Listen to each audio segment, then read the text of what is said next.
It begins with a question that has echoed in the back rooms of police stations and cabbie coffee shops for decades. Why have so many people vanished in the labyrinth beneath Chicago's streets? Beneath the vibrant, sleepless pulse of Chicago, a city of shimmering towers, midnight jazz, and the endless rush of lake wind, there exists another world. Few tourists ever see it. Some residents pretend it doesn't exist.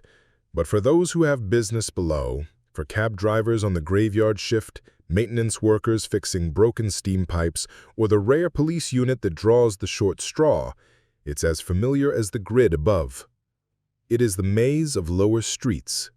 Lower Wacker Drive, Lower Michigan, Lower Columbus, a hidden, echoing underworld designed to keep the city running, a secret skeleton beneath the city's skin. For most, these dim-lit roads are a shortcut, a means to avoid the crushing traffic above. For others, it is simply home. And for a select, unlucky few, it is where the known world ends. In 2012, after a string of unexplained disappearances, a special unit of the Chicago Police Department started tracking incidents reported exclusively in the lower levels. Missing people, abandoned vehicles, odd radio static, and the persistent rumor that there was something wrong with Lower Wacker at night. The official story was always the same: urban hazards, crime, perhaps a runaway or two. But the unofficial logbooks told a stranger story, one that never made the news. The first major case that year began just after midnight in late November, a season when the cold off Lake Michigan gnaws straight through coats and skin. A rideshare driver named Roberto Navarro, 43, veteran of the night shift, disappeared during his regular run between O'Hare and the city. His last known location was a ping from his phone, deep beneath the loop, just west of Straight Street. By sunrise, his car was found idling under the concrete ribs of Lower Wacker, driver's door open, radio hissing static. No sign of Roberto. But in the frost on the hood, a perfect palm print, unmistakably large, pressed so deep it seemed almost burned into the metal. Over the following weeks, 3 more incidents were logged, 2 involving utility workers who vanished during routine inspections, and 1 a local news photographer who decided to chase a story about the city's underground dwellers. The pattern was subtle but clear. All vanished on moonless nights, all within a 3-block radius, and all had been seen last on or near Lower Wacker. It's tempting to ascribe these stories to urban legend, rumors feeding rumors, the city's nervous system firing off ghosts. But what happened next was impossible to ignore. Chicago's Department of Transportation sent a 4-man crew to investigate repeated reports of flickering lights and surges in the electrical panels feeding Lower Wacker. The city was preparing for a big winter storm, and every system had to be checked. The foreman, a man named Eli Rodriguez, was known for his nerves of steel and a deep distrust of cop stories.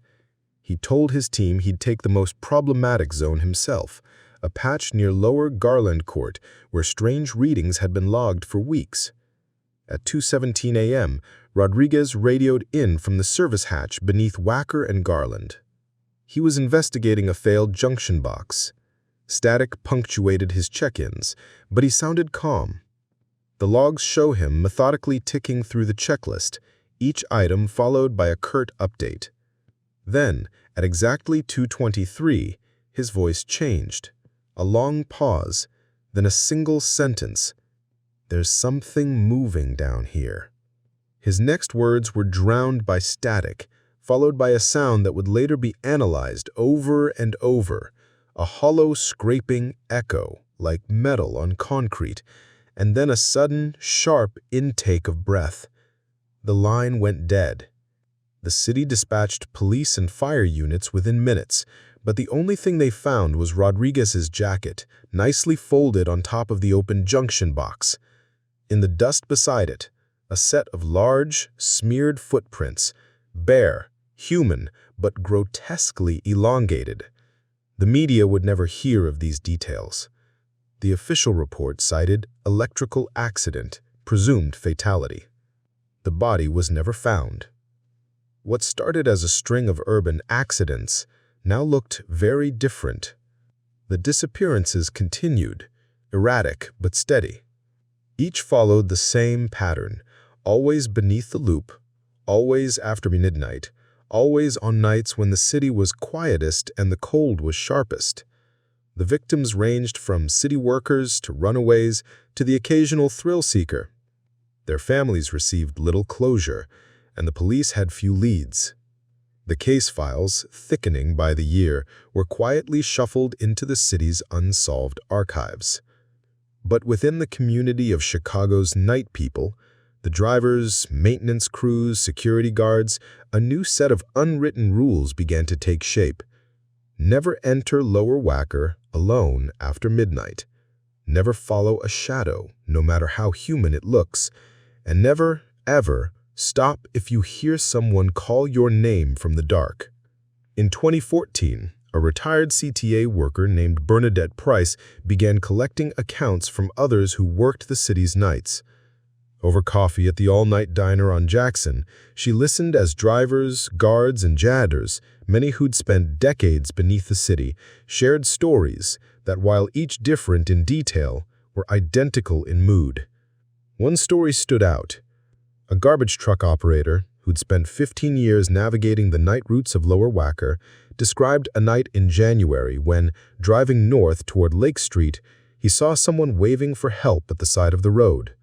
The figure was tall, dressed in filthy rags, and moved with a strange, twitching gait. The operator slowed, planning to offer help, but as his headlights washed over the figure, he saw the face, impossibly pale, lips split into a rictus grin, eyes reflecting light like an animal's.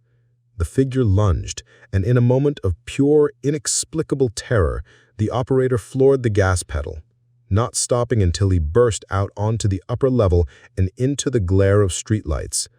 He never saw the figure again, but swore he heard it calling after him in a perfect imitation of his own mother's voice.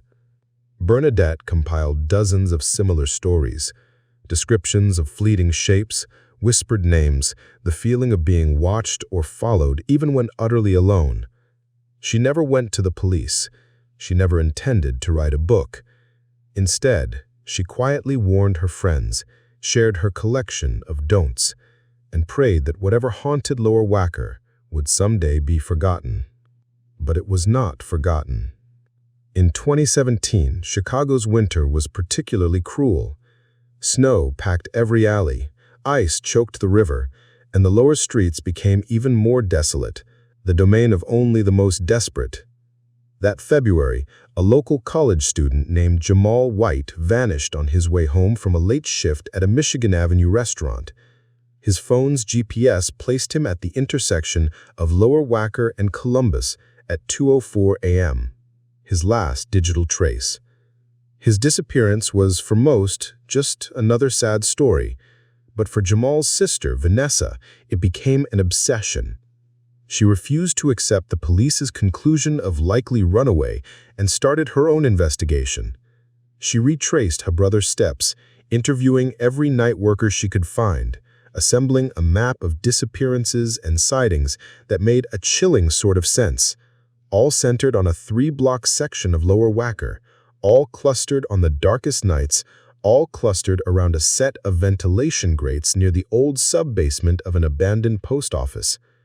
Vanessa became a fixture on Chicago's night streets, part urban explorer, part detective, all stubborn love.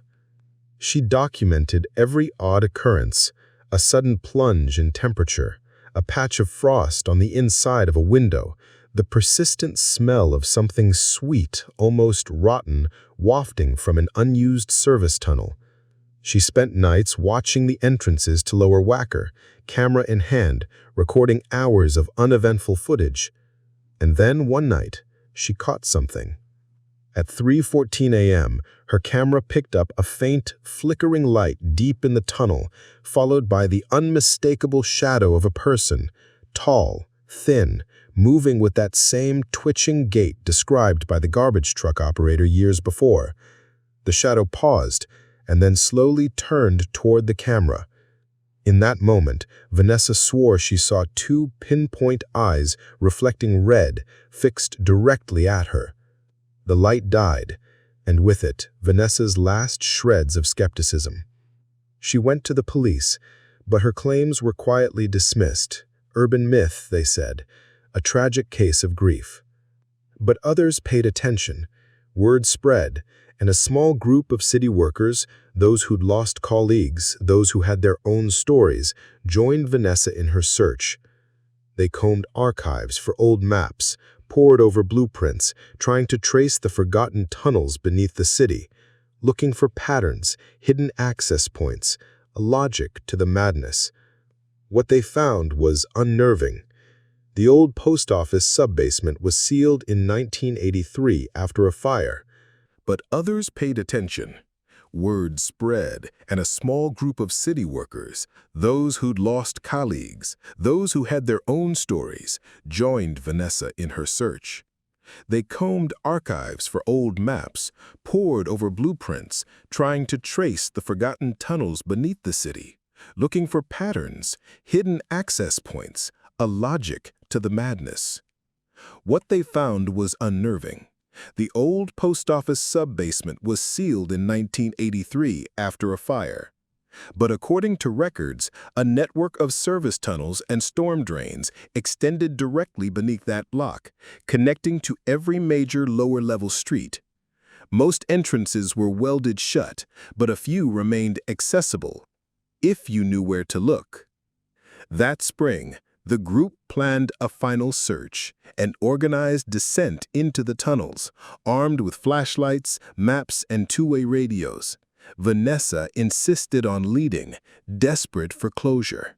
They entered just after midnight, slipping through a broken grate behind the old post office, their path marked by the distant hum of traffic above and the constant drip of melting snow. The tunnels were a world apart, airless, damp, layered with decades of grime.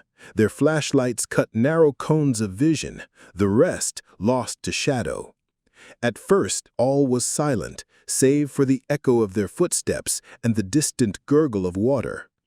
Then, as they neared the intersection beneath Lower Wacker, the air grew cold, their breath condensing in clouds. The smell of rot intensified. Ahead, something moved. At first, it seemed only a shadow, flickering at the edge of the light. Then, with agonizing slowness, a figure emerged. A tall, emaciated man, skin stretched tight over bones, eyes reflecting like a cat's, mouth twisted into a jagged grin. He wore the remains of a city worker's uniform, faded and shredded, badge glinting in the light. He moved in starts and jerks, as if unused to the shape of his own body. Behind him, more shapes flickered, dozens, maybe hundreds, lost faces half seen in the gloom. Vanessa froze, torn between terror and disbelief.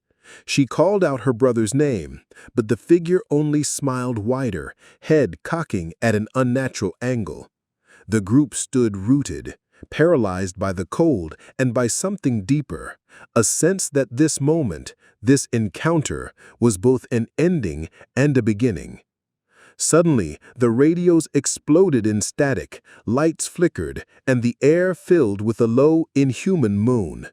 The group bolted, scrambling back through the tunnels, pursued by the echo of footsteps, by the sense of something vast and ancient stirring in the dark. They emerged onto Lower Wacker just before dawn, shaken, battered, but alive. Of the 5 who entered, only 4 returned. Vanessa was gone. The search that followed was exhaustive but fruitless. No sign of Vanessa, no trace on any camera, no movement on her phone. Her family grieved, the city moved on, and the official records listed her as yet another lost soul. But within Chicago's night community, a new story took root. They spoke of Vanessa as a guardian, a spirit who joined the lost to keep watch over the city's bones. Some said that if you listen, late at night, in the deepest tunnels, You can hear her voice, soft, steady, repeating her brother's name. Others claim that the disappearances slowed after that night, that the darkness receded, if only a little. Still, Lower Wacker remains a place of secrets. The city above is bright, alive, endlessly moving, but below, the shadows linger. And every so often, a cabbie or night worker reports a chill, a glimpse of a pale face in the headlights, a handprint pressed into the frost. Officially, there is no Phantom of Lower Wacker. There is only the city, indifferent, immense, alive. But beneath the streets, beneath the noise and light, the mystery endures. The next time you're in Chicago, rolling past the glitter of Millennium Park or the rush of the river, remember what lies beneath. And if you find yourself on Lower Wacker after midnight, keep your eyes on the road, your windows up, and whatever you do, never answer a voice that calls your name from the dark.